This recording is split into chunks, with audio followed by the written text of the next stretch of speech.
Ako si Kamaestro. Ibabahagi ko sa inyo ang isang kwento. Hango sa totoong buhay, simulan na natin. Itong mga panahong ito, kasalukuyang nagbibinata pa lamang itong si Fidel. Sa kanilang lugar noon, siya lamang ang bukod tanging bata na hindi pinayagan ng kanyang mga magulang na makapag-aral. Hindi naman sila gaanong mahirap. Yung buhay nila tamang-tama lang. Meron silang hindi gaanong kalawakang lupain at iilang mga hayop na kanilang ibinibenta tuwing hindi na yon magkasya sa mga kulungan nila. May mga katulong din sila sa kanilang bahay at meron din silang mga trabahador sa mga sakahan nilang lupa. Ayon sa kanyang ama, kaya hindi siya nito pinapayagang makapag-aral ay dahil sa pagiging mapusok ng kakambal niya. Lingid sa kaalaman ng karamihan, ipinanganak si Fidel ng hindi pangkaraniwan. Pagkaluwal kasi noon sa kanya ng nanay niya, ang lolo niyang albularyo ang mismong nagkumpirma ukol sa kanyang kakambal na engkantong nasa espiritual na wangis niya. Sa maniwala man kayo o hindi, kapag nakaharap si Fidel sa salamin, bigla-bigla na lamang gumagalaw ang kanyang wangis na naroon. Minsan nga ngumingisi pa ito at ang mas nakakapangilabot sa lahat ay yung pag-iiba niya ng anyo. May mga pagkakataon ding meron siyang nasisipat na mga aninong gumagala sa kanilang pamamahay kapag sumasapit na ang gabi. Naniniwala ang lolo niya, isang demonyo ang kakambal niya. Bagaman hindi niya yun nakita, sapat ng basihan para dito ang kakaibang presensyang tinataglay ni Fidel. Dagdag pa nito na ang pag-iral ng nilalang na yon ang maaaring rason kung bakit magmula noong ipinagdalang tao siya, wala ni isang aswang ang nagtangkang magparamdam sa bahay nila.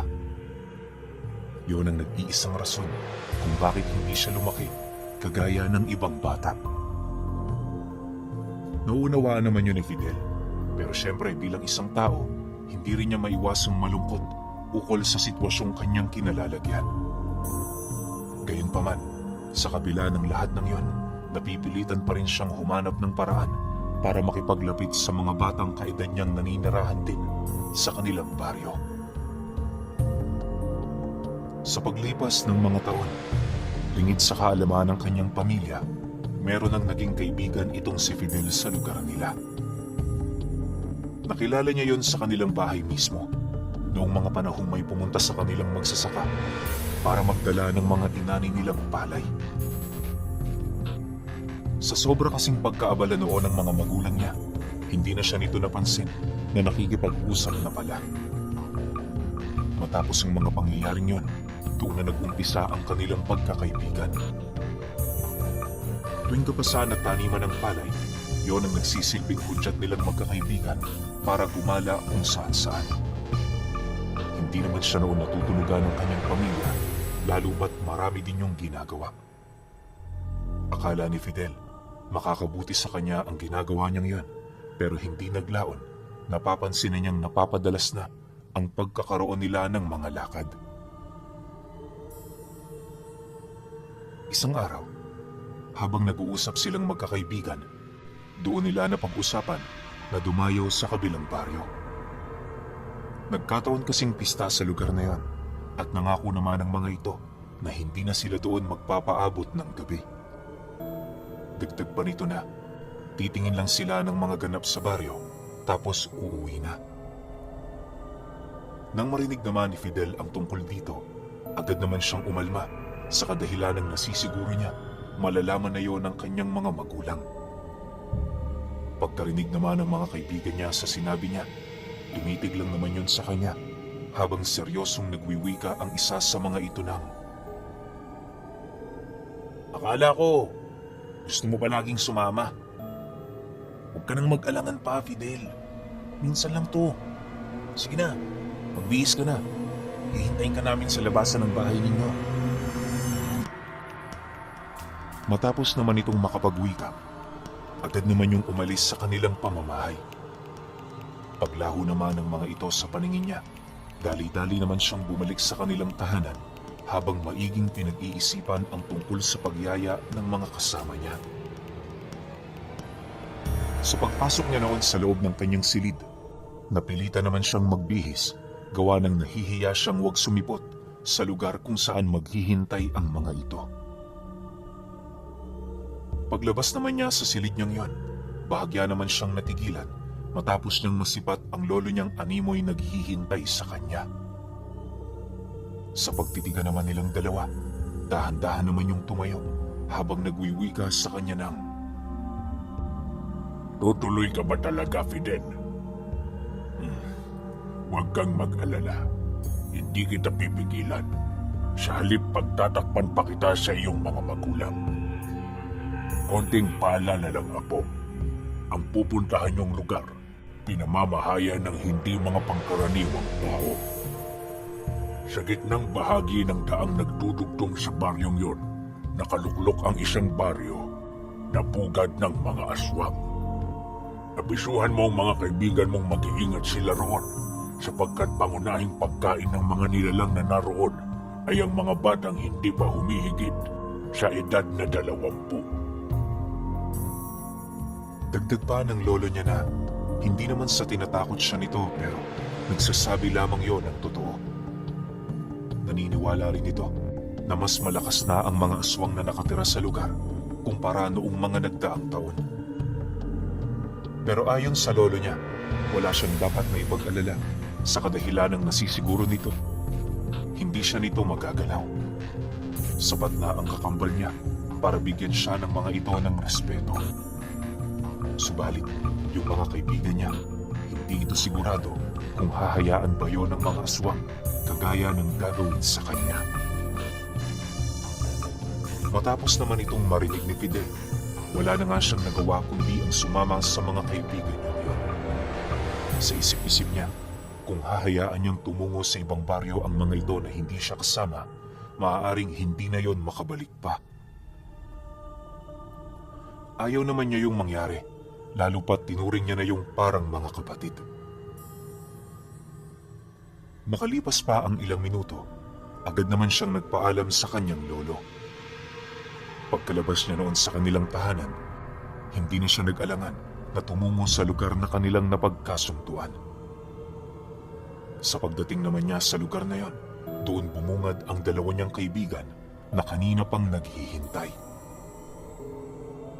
Maya-maya pa, paglapit naman niya sa kinaroroonan nito, sakto naman ang pagdating ng tatlo pa nilang kasama.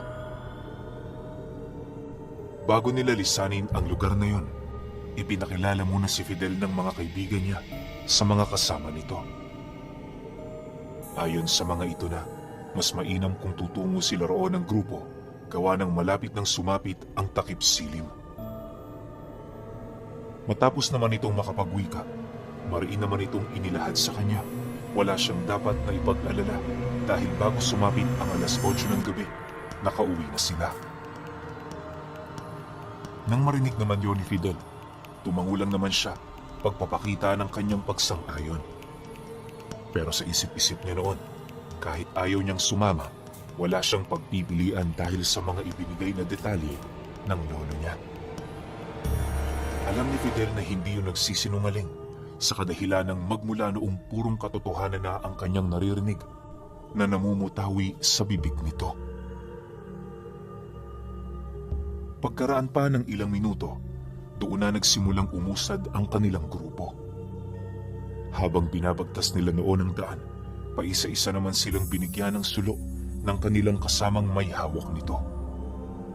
Matapos yan, mas binilisan pa nila ang kanilang paglalakad para naman kahit papaano makarating sila sa lalong madaling panahon sa baryong kanilang pupuntahan. Maya-maya pa, nang marating na nila ang kalagitnaan ng kakahuyan, bahagya naman silang natigilan matapos nilang mapansin ang iilang mga taong animoy na katambay sa mga puno na kanilang dinaraanan. Noong una wala namang kakaiba sa mga ito, pero nag-umpisa na sila doong maghinala ng kakaiba nang mapansin nilang milya-milya ang layo ng lugar na yon sa dalawang baryong nagdurugtong dito. Sa pagdating naman nila sa unahan nitong bahagi, Doon nila nasilayan ang iilang mga kubo na nakatirik sa mga masusukal na bahagi ng kakahuyan. Kaya nila yun napansin, buhat sa mga sulo nitong merong malalaking siga. Pagsilay naman dito ni Fidel, mahinahon lang naman siyang nagpatuloy hanggang sa makalayo na sila sa lugar na yun. Nang marating na nila ang baryo, bumungad sa kanila ang mga masasayang taong nagdidiwang ng pisperas ng pista.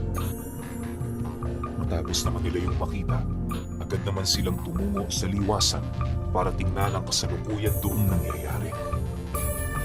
Ayon kay Fidel, na sa kauna-unahang pagkakataon, doon pa lamang siya nakakita ng sukatan ng karga. Maraming antingero ang dumalo sa paligsahang yon para ipamalas ang kanilang mga husay pagdating sa lihim na karunungan. Sa pagpapatuloy ng kanilang pagmamasid, halos hindi naman nila maipagkakaila ang tuwa sa kanilang mga muka. Kahit kasi wala sila noong salaping dala, marami ang nag-aabot sa kanila ng mga masasarap na pagkain. Dahil sa pangyayaring yon, tanggap lang ng tanggap ang mga kaibigan niya. Hindi nag-iisip na baka meron yung lasong dinadala. Makalipas pa ang ilang minuto, unti-unti nang napapansin ni Fidel ang dahan-dahang pagbabago ng paligid. Pakiramdam niya na sa likod ng mga kasiyahang yon, merong nagkukubling panganib. Hindi niya mawari pero ang mga nakikita niya noon sa mga pagkaing iniaabot sa kanila, kung hindi lason, purong mga uod na nasa sabulad ng mga karne o hindi naman kaya yung mga minatamis. Yung mga tao ring nag-aabot ng mga ito sa kanila, napakapangit ng itsura na para bang ilang daang taon na ang tanda. Yun ang nag-iisang rason ni Fidel kung bakit kahit isang piraso, hindi siya tumanggap ng pagkain.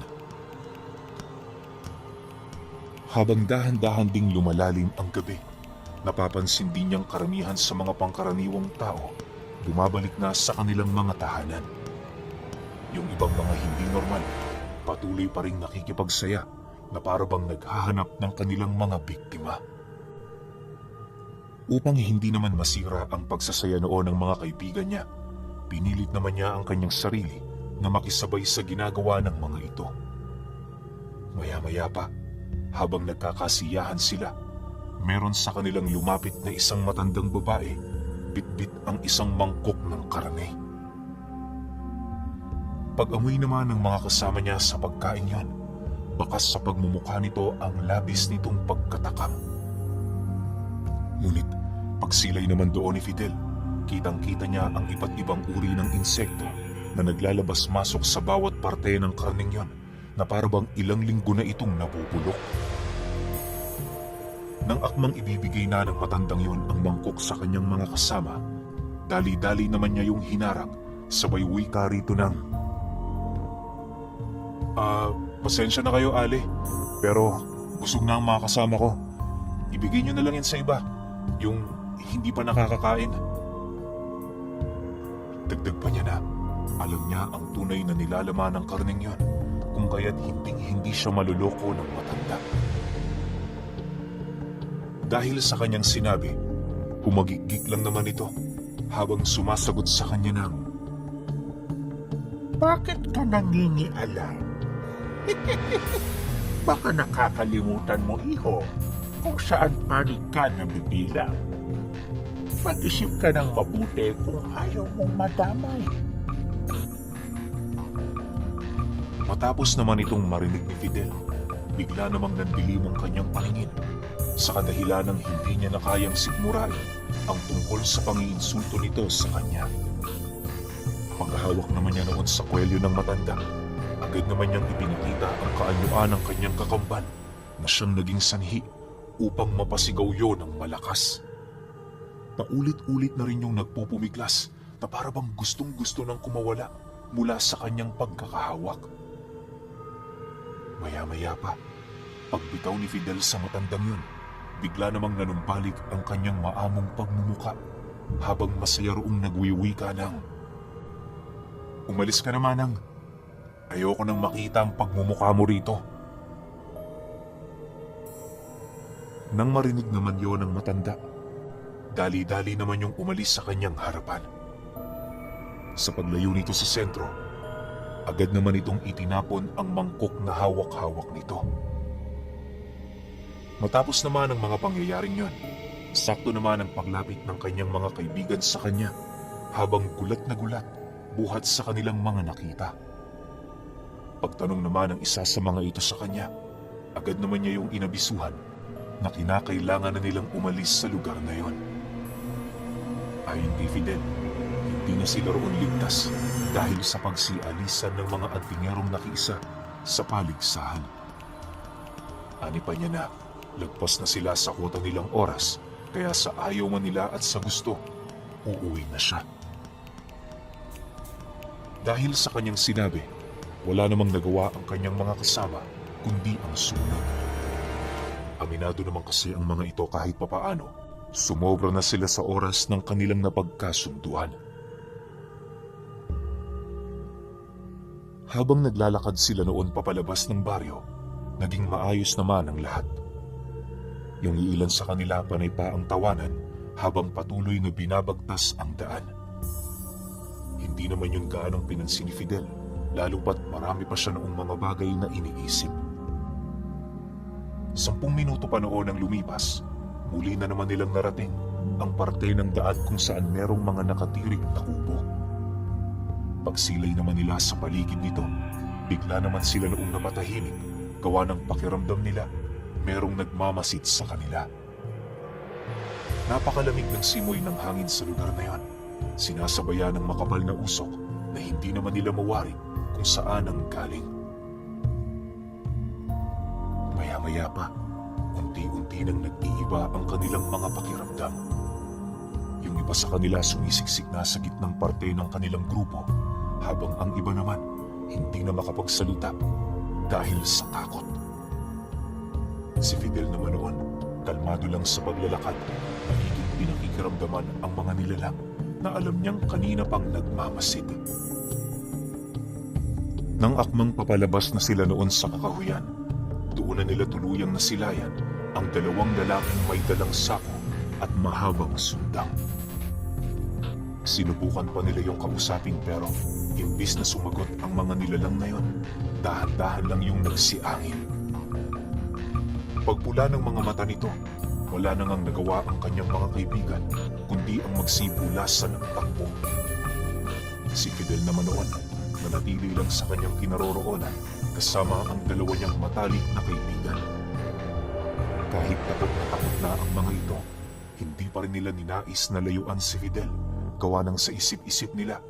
Paniguradong sila ang hahanapan ng mga magulang nito sa oras na meron doong mangyari na hindi maganda.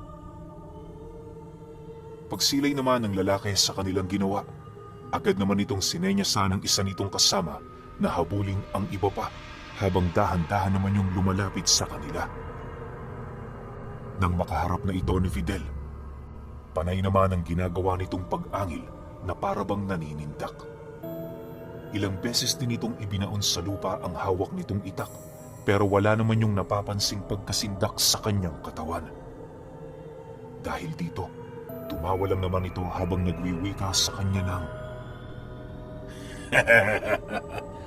Mukhang ikaw yung sanggol na hindi namin malapitan noon ah. Nag-uumapaw sa katawan mo ang presensya ng isang demonyo.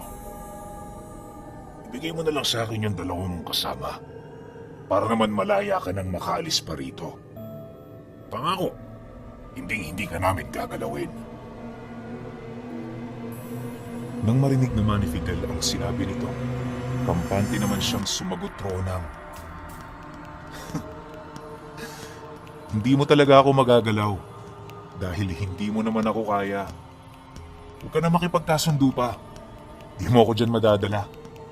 Aalis ako rito kasama ang gusto kong makasama. Yung mga nang iwan sa amin, sila na lang ang dagitin ninyo. Huwag na tong mga kasama ko sapagkat napatunayan ko na ang kanilang pagiging mabuting kaibigan. Matapos naman yung mailahad ni Fidel, dahan-dahan naman niyang itinulak ang lalaking yon, subalit imbis na umatras ito, pinili pa siya nitong sunggaban. Nang maramdaman naman yon ng kakambal niyang demonyo, agad naman yung pumangibabaw sa kanyang katawan na siyang naging sanhi upang magawa niyang masalag ang talim ng itak gamit-gamit lamang ang kanyang mga palad. Paghugot naman ng nilalang na yon sa kanyang armas, laking gulat na lamang niya. Nang mapansin niyang hindi niya ito magawa pang makuha mula kay Fidel. Nang mapagtanto naman ng nilalang na yon na masyado na itong imposible, nagdesisyon na yung umatras muna pansamantala para makapagpalit ng anyo. Pagsilay naman ni Fidel sa malataong aso nitong pagmumuka, agad naman niya yung binato ng hawak niyang itak na siyang naging sanhi upang tumarak yon sa balikat ng nilalang bago pa man niya yun mamalayan. Ngunit sa kabila ng tinamo nitong pinsala sa katawan, nagpatuloy pa rin yun sa pagsugod sa kanya kung kaya't wala naman siyang nagawa kundi ang makipaglaro.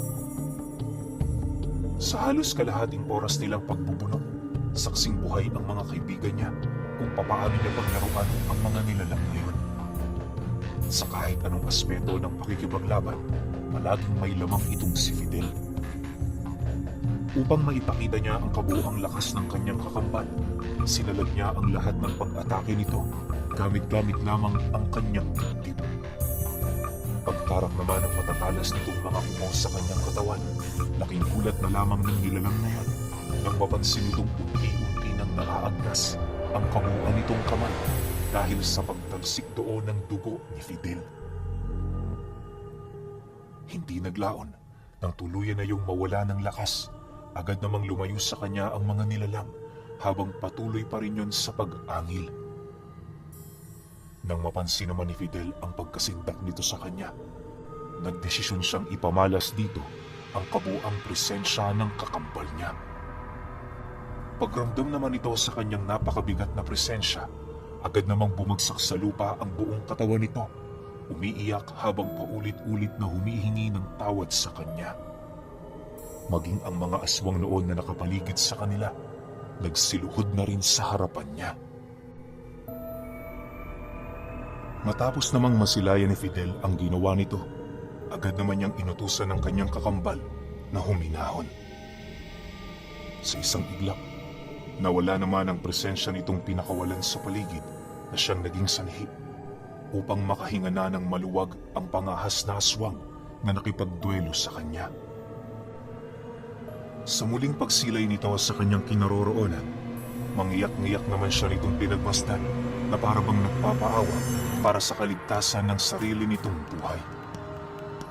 Sa paglapit naman ni Fidel sa pinaghihigaan nito, muli niyang inulit ang kanyang sinabi. Nang marinig naman yon ng nilalang, walang pagdadalawang isip naman yung sumang-ayon habang patuloy na umiiyak. Hindi naglaon ng akmang papaatras na ito. Napansin naman niya noon ang pagdating ng iba pa nitong mga kasama. Sa kanyang pagmamasid, napansin naman niyang ang kawalan nito ng masamang binabalak sa kanila. Dahil dito, minabuti naman niyang ipagpatuloy na ang kanilang paglalakad para makauwi na.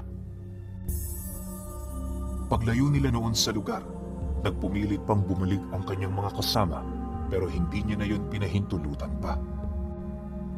Ayon kay Fidel, sila lang ang kaya niyang isalba sa kadahilanang nasisiguro niya na dala na ng mga aswang ang mga kasama nila sa pugad nito. Kung susubukan niya pa yung iligtas, hindi niya maipapangako na madadatnan niya pa yung may buhay pa sa katawan.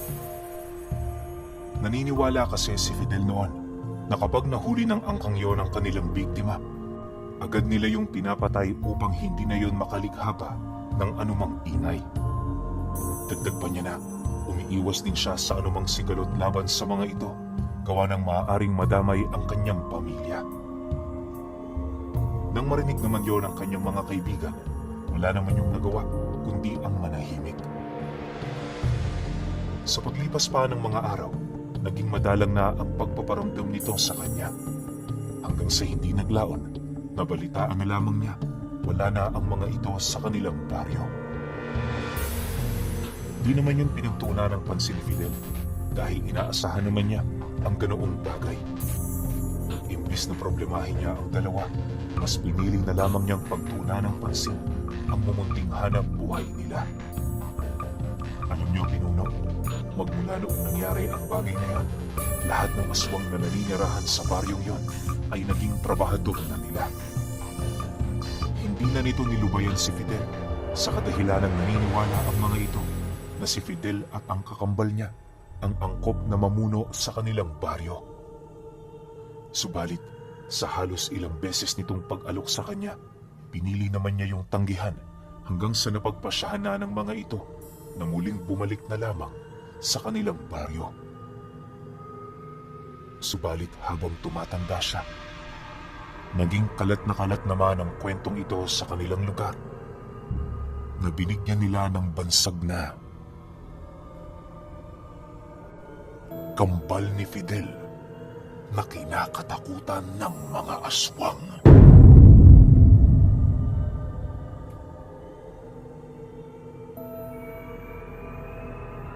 Okay, opinion ko sa kwento. Totoo naman talaga, no, na nakakatakot talaga yung kakambal ni Fidel. Baka nga hindi lang yun sa mga aswang eh. Diba? Baka ultimo sa mga normal na tao katakutan to eh. Kasi bakit? Anytime pwedeng pumatay si Fidel.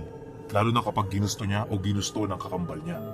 Well, sa sitwasyon ni Fidel, parang nakokontrol naman niya eh, no? Pero, nung binabasa ko yung kwento, parang may napansin ako na uri ba ng demonyo na nabanggit? O engkanto lang? Doon lang sa dalawa yung pagpipilian eh, diba? So parang 50-50 to, siguro kalahating demonyo, kalahating engkanto. Kasi nga, kinakatakutan ng mga aswang eh. Diba? Pero sayang lang, siguro kung may isang part pa to, para sana pagpaliwanag kung bakit nagkaroon ng ganong kakambal si Fidel, tsaka kung anong tinatangan ng kakambal ni Fidel, mas maganda sana. Eh, kaso isang kwento lang. Pero ayos na rin, no? At least kahit pa paano, maganda yung ending na kahit halimaw, masama, demonyo yung kakambal ni Fidel, eh mabuting tao si Fidel. Yun naman yung pinakamaganda sa kwento na to. Diba? Pero syempre, kayo pa rin. Kung may opinion kayo sa kwentong ito, comment nyo lang sa baba. Yun lang. Hanggang sa susunod na kwento. Salamat.